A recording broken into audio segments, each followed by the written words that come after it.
We're going to go live right now to Edmonton. Danielle Smith, the Premier of Alberta, is speaking today. She just had a meeting with Prime Minister Justin Trudeau. Let's listen in. Opposition to the federal carbon tax, which includes 7 premiers, federal members of parliament, and everyday Albertans and Canadians.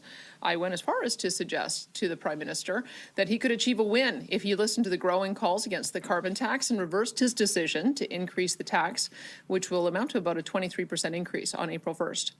We also talked about Alberta's energy industry and various energy projects, as well as Alberta's commitment to achieving carbon neutrality by 2050, and how we are a willing partner in a responsible and manageable effort to see that goal through. We discussed how the province and the federal government have indeed worked together to see several projects start up and progress, from companies including Air Products with their net zero hydrogen, Dow Chemical with their net zero petrochemical, and Heidelberg, which is moving towards a final investment decision on net zero cement. And I highlighted the importance of projects that will move the province and the country forward on carbon neutrality, including the Pathways Alliance project, which is awaiting the federal budget to see if Ottawa will give more clarity around various aspects of support for it. I also relayed to the Prime Minister the massive opportunity that Alberta has to export ammonia to South Korea and Japan in cooperation with British Columbia, and I expressed the hope that the federal government would be a partner in this work.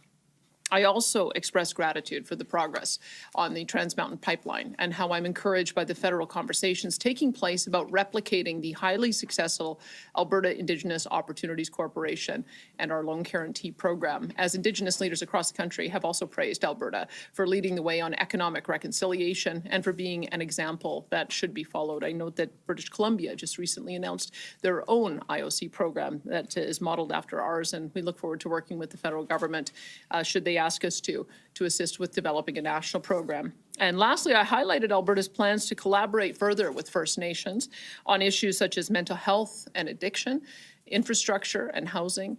In closing, I do want to say that Alberta will remain a willing partner when given the opportunity to do so. There are many ways that the province can cooperate with Ottawa that do not involve the federal government overstepping its constitutional authority, and Alberta will continue to advocate for solutions that will benefit Albertans and all Canadians. And with that, I'd be happy to take your questions. Thank you.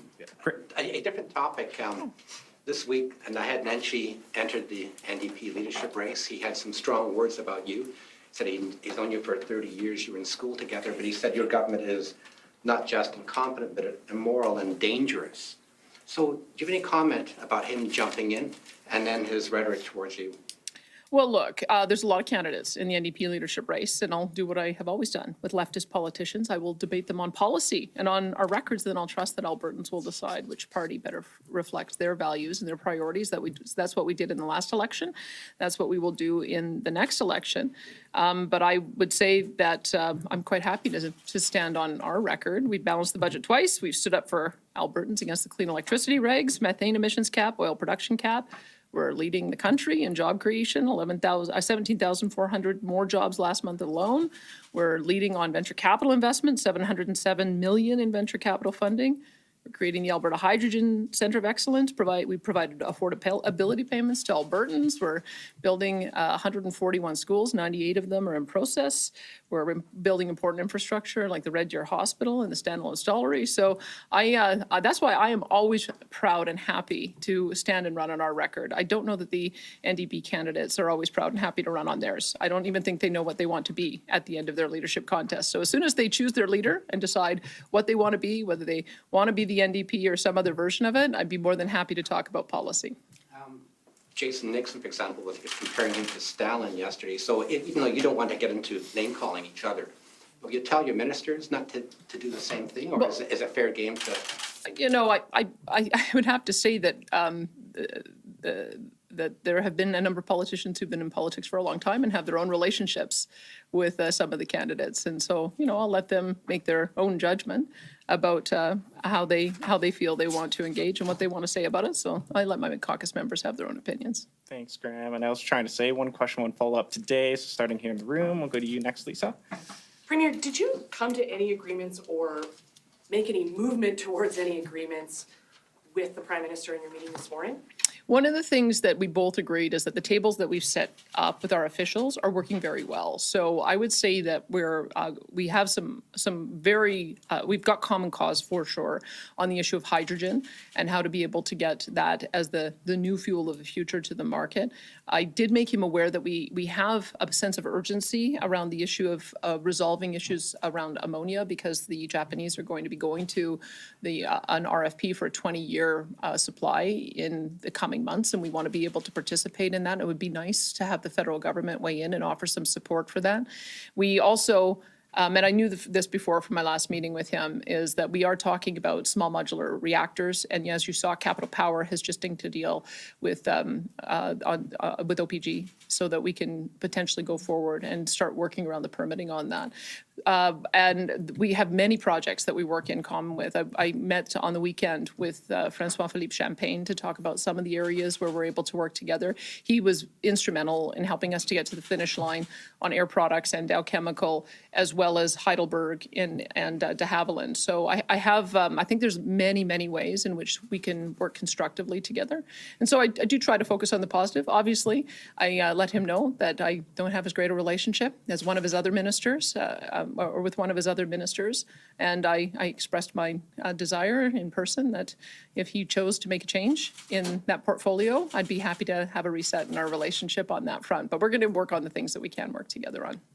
And I'm hoping to get some clarity on the Pharmacare issue. This morning, the Prime Minister commented a little bit that. He said that you talked about it. Mm-hmm. He said that you said currently about 25% of people in Alberta don't have coverage. He wants to work with Alberta to fill those gaps, particularly with contraceptives and diabetes supplies. Mm-hmm. But on the weekend, on your radio show, you said that you suggested the National Pharmacare Program would essentially force Albertans off of the provincial plan, and that it would compromise their provincial coverage that you talked about it being very robust. Did you get some clarity on that today, on what the federal government is going to do and how you're going to work with them on the Pharmacare path? I told him that the area we need to work on is the number of Albertans that aren't covered by any plan at all. And the numbers I received from my officials, I think it is more of an estimate, is that 76% of Albertans are covered by one type of program or another, whether it's a private plan or whether it's a program that we offer through Alberta Blue Cross, or the coverage that we offer with seniors, those on age and those with disabilities. But it does, I think, leave us both concerned that there are 26% of people who don't have coverage. And at any given time, a percentage of those are going to need pharmaceutical support. They can come onto our plan at any time because we do have non-group coverage as well. But I think trying to work together so that we can expand the program so that we have full coverage is something I'd like to work toward. And I know with the Quebec approach, this is something I've asked my health minister to look into it, is in Quebec, they have a robust competitive market, but they also have a requirement that you have to have health insurance. And if you don't, at the end of the year through the tax system, they end up charging you essentially a premium for the coverage that you're defaulted into. I don't know if that's the kind of thing that the federal government is looking for. It is the kind of approach that Quebec has taken, but it does ensure that everybody has 100% coverage. So if we can work together on having 100% coverage of the 5,000 drugs that we currently cover, and then expand the formularies across the country so that there is some consistency, I think we can find some common ground on that. But I don't want anyone to think that what's put on the table is a universal first dollar coverage on all types of treatments, because it's not. It really does just cover two types of treatments. And so a bit more comprehensive and expand the coverage out. We'll certainly be prepared to work them on it. We'll go to Jonathan, and then we'll go to Brianna. Jonathan Bradley, Western Standard. Media notice for your meeting didn't include that many details. Who requested the meeting? I heard yesterday he was coming to town. And last time, I was surprised that he didn't request a meeting. He said it was my job to request a meeting. So I requested a meeting, and he accommodated me. I went down last night, and we met at 8:30 this morning. Okay, my follow-up is, you mentioned that Trudeau hasn't decided whether or not he's going to pause the hike on the carbon tax. Where do you stand on using the Alberta Sovereignty Act to respond to the carbon tax hike? We just don't have the ability to do that. I've seen what has happened in Saskatchewan, for instance. They have the full authority through their crown corporations. to be the sole marketer of natural gas. That's not the way our market works. We're a competitive market, and I certainly wouldn't be asking any private sector companies to break the law and not remit their taxes. So I think the important thing is for the federal government to recognize that there is a cascading effect that happens, that when you increase the carbon tax, because the rebate doesn't go to small businesses, those prices end up getting raised to be able to cover that tax, which then fuels inflation. And then when, with inflation being so high, we're hearing the Bank of Canada can't reduce rates, which causes people to have higher rates when they go to renew their mortgages. So I did make that case, and I guess we'll wait and see on April 1st whether or not I and the other premiers are successful. Premier, it sounds in response to Lisa's question like you're now willing to work with the feds on the Pharmacare deal. When weeks ago your health minister automatically ruled it out. Was that a mistake? And now that you have some more details, for her to say that we're opting out completely before any of these details actually come to light? Well, we're certainly not only going to offer a two-drug plan. Like, that is not what we offer in Alberta, and I don't want people to think that a two-condition plan is a universal system. It's not. But if they want to work with us to help in expanding our robust program that already exists to cover more people, then we'd be happy to do that, because our drug plan already covers 50 different types of birth control contraception. It also covers, I believe, 16 types of insulin drugs, including 9 products. And so we feel like we have a pretty robust plan. So we wouldn't want to offer something that was less than that. And if there's a way for us to expand it out working together, that would make far more sense than having a parallel program. On the carbon tax, it's not new that Alberta is in opposition to this. Did you get any indication today that there could be any movement before April 1st, or is this sort of just a thing that we have to keep on saying that we don't? We're in lobbying mode right now because we're coming up on the decision, which will be on April the 1st. And as you saw, even Liberal Premier Andrew Furey announced yesterday that he believes that there should be a pause on the increase as well. So I think this would be the time for people to call the federal government, call their MPs, and put some pressure on them, because I do believe that if we're really concerned about affordability and inflation, that the tax is too high. And going up another $15, which would be 23% increase on the current amount that people are paying, I just don't think they can afford it. Yeah, taking it to a totally different topic, asking about the proposed trans policies. According to a Freedom of Information request, your office received thousands of letters in the weeks following your proposed announcements. Those in support thanked you for protecting the rights of parents and children, calling it common sense, but there was also significant concern. Some called on you to rescind the policies. Others expressed concerns about consultation, government involvement in medical decisions, misinformations, and the safety and well-being of LGBTQ2S+ Albertans. In over 2 weeks, your office received over 12,000 letters titled "Protect Students, Withdraw the Regressive Policy," yet you have said several times that you believe Albertans support these policies. What are you basing that belief on? Look, I mean, we are going to make sure that any individual who is transitioning is supported. That was the starting point, is that I'm concerned that there are gaps in the medical coverage, that we don't have the surgeries available here, we don't have proper surgical aftercare, and that there are sometimes difficulties getting the lifelong medical support needed to be able to support somebody who's on hormone therapy. And then the question was, at what point should these decisions be made? And I must tell you, the developing international evidence is that there's no consensus on this. What we're seeing, if you saw in the UK, their National Health Service just announced that they would not be offering puberty blockers to young people under the age of 18 because they feel that the potential risks and harms have not been studied, and that the risk is too great.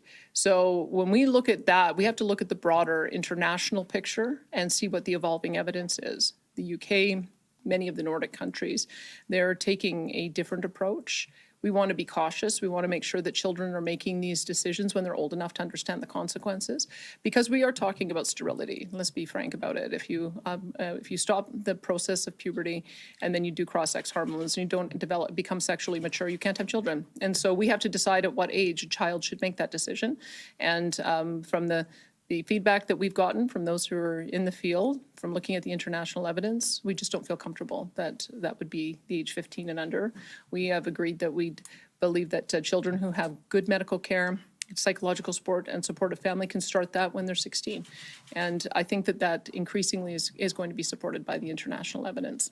You mentioned the international evidence, but how do you know that this is what Albertans want? And on that note, would you commit to polling Albertans to find out if they do in fact support these policies and release those findings? Well, look, when you're talking about lifelong decisions about whether or not a person is going to take an action that's going to result in their sterility and they're a child, I think there comes a point where you do have to be looking at what the international evidence shows. And if we're seeing in other jurisdictions that there's concern about the long-term impact of puberty blockers, and there's concern about prematurely having young people make these decisions, then I think we have to be mindful of that. Our job is to make sure that kids can make adult decisions as adults and that they don't end up making a decision prematurely that will cut off their choices. Thanks, Shane. We'll go to Emmanuel. Yeah, on the Pharmacare plan, just so I understand correctly, your position is that Alberta should opt out of this federal plan, but also offer a public plan that would cover diabetes, contraception, Plan B, and more? We already have a public plan, yes. And you would It still offers wanna- 5,000. It offers 5,000 different types of drugs. There's a category for seniors, category for age and disabilities, and there's also what we call a non-group plan, which is available to anyone who does not have coverage through their employers.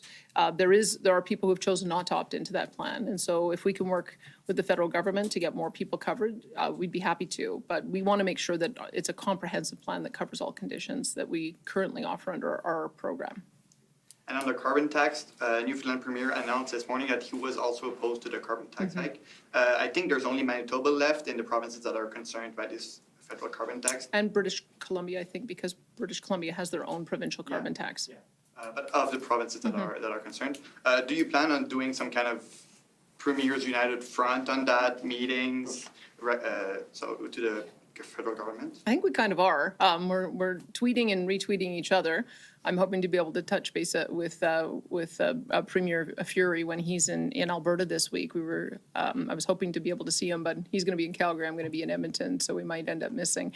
But I think that those actions speak very loudly, that 7 premiers from different political perspectives are all coming together to say that there needs to be a pause on this tax. And so I'm hopeful that the Prime Minister will listen to that.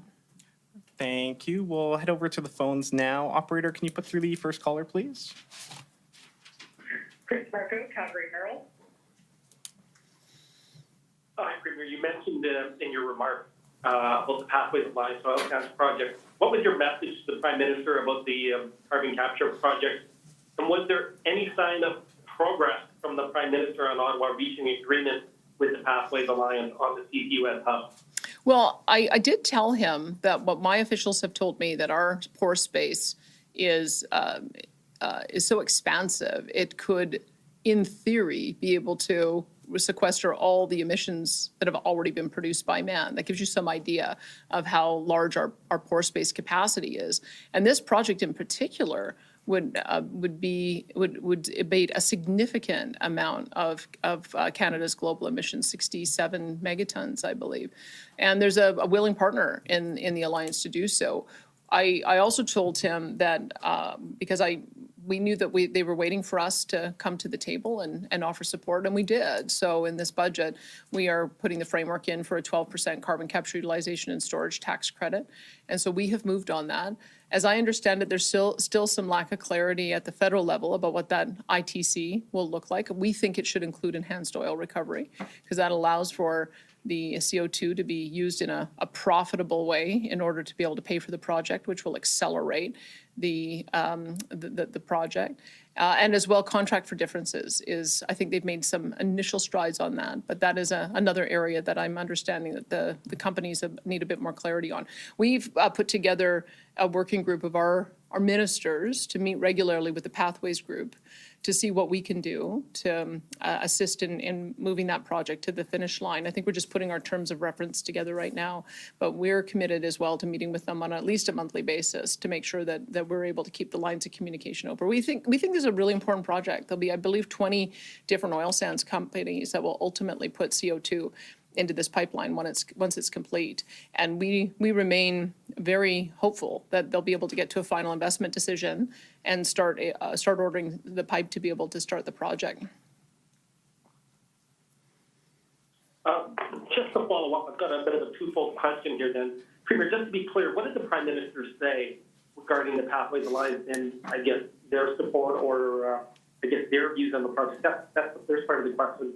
The second one was, did you actually ask the Prime Minister to replace the Environment Minister, and did you get a response from the Prime Minister on that front? Well, I got a smile. I think he knows that that Minister Guilbeault is not my favorite minister, but I did let him know that I have a great relationship with several of his other ministers. But I did feel like I should tell him in person what I've been saying publicly, just so that there wasn't any miscommunication on that. I do feel like our relationship would be greatly improved if we had a different point person in that file who was a little more pragmatic and someone who was willing to work with us, like some of the other ministers are.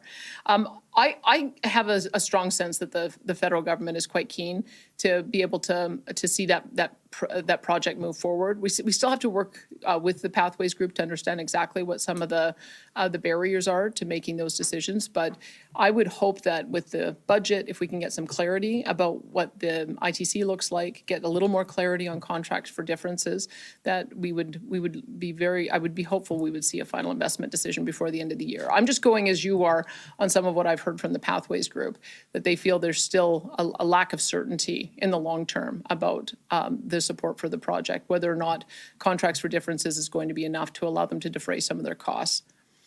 Perfect. Thanks, Chris. Operator, can you put through the next caller, please? Terry Tate, Globe and Mail. Hi, Premier. Thanks for taking my question. It's on the Pharmacare again. I'm wondering,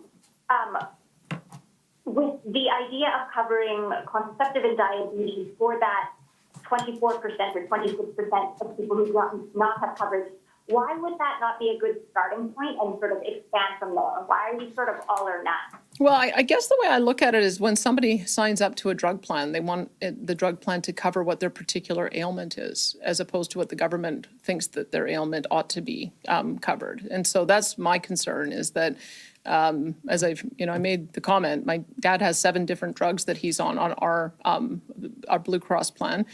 He's not on insulin, and he doesn't need birth control. So for someone like him, it wouldn't be very helpful to have only insulin and birth control covered. He would need those 7 other conditions covered. And I suspect the vast majority of Albertans are in the same boat, that many people, when they're on medication, don't just need it for one thing. And so why not take a program that we currently have that covers 5,000 different types of drugs, including the drugs that the Prime Minister is concerned about, birth control and diabetes, and then just find a way to expand it to the people who currently don't have coverage. That just seems to be a bit more of a sensible approach, as opposed to taking a piecemeal approach.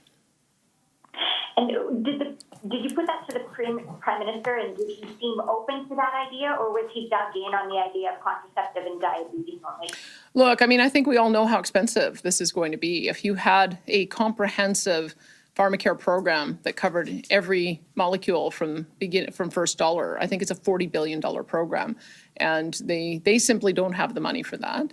And so I think there's sort of some practical reality that we have to work together on this. We have demonstrated that we've put together a plan that can cover a far greater range of drugs, including the drugs that he's concerned about. And so if we can find a way to expand the existing plan we have to more people, that would seem to me to be the best way to move forward. So I've asked my health minister if she would work with her counterpart on that kind of approach, and we'll see where we get to.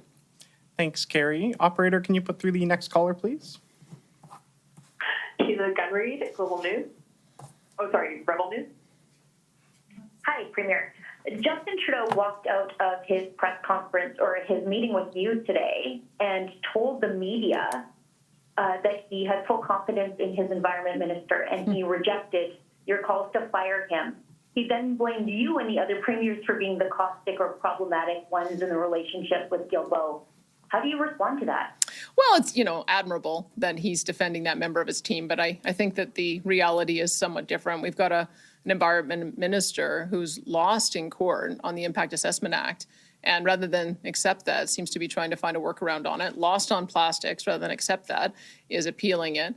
We went to COP, didn't tell any of the delegations there what he was going to announce there, dropped a bomb on us on an emissions cap for oil and gas, emissions cap for methane, and has basically announced that he doesn't want to build any more roads anymore, which he had to walk back. So I would say that the evidence demonstrates that there's an environment minister who has been given a pretty free rein to trample the Constitution and interfere with national unity, and also interfere with investment. And so I would say that we are responding to the fact that we have an environment minister that is not following the rules. And I'm going to keep pushing back against that. I will work with the ministers that I can and hopefully find a workaround. But it would be a lot more constructive, a relationship, if we actually had somebody who was pragmatic on the other side of the table. Were there any discussions today with Trudeau of your recently announced slate of policies to ban medical gender transition of children under the age of 16 and to protect women's sports? Because when you first announced these policies, it was all the entire federal cabinet could talk about. So did he broach the subject with you today? And if so, what did he say? He did raise it. And I also raised the recent decision of the National Health Service to move forward with banning puberty blockers for youngsters. And I just said, look, we've got to follow the international evidence here. We're going to take a bit of a review of our current medical practices in Alberta. We've got to make sure that young people are getting a full diagnosis of gender dysphoria and have proper provisions for how to support them through that process with mental health counseling and medical support. And so we just have to make sure that there's some rigor around that process.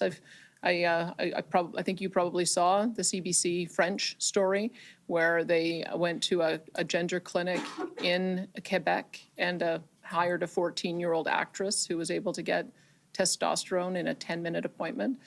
If that is happening on a broad scale, that doesn't seem to have the rigor I think most people would expect around medical procedures. So we don't know the extent to which that might be occurring here, but we do know that these are decisions that are adult decisions to be made. And we can't be having a situation where a young child is making a decision that is going to lock them into a particular path that will affect their fertility without understanding the full impacts of that. So we're looking and taking guidance from the medical profession internationally, and I hope that we can find some common ground. We want to support anyone in their journey to become who they're going to be, but we want to make sure that they're doing so with the full understanding of what those consequences might be.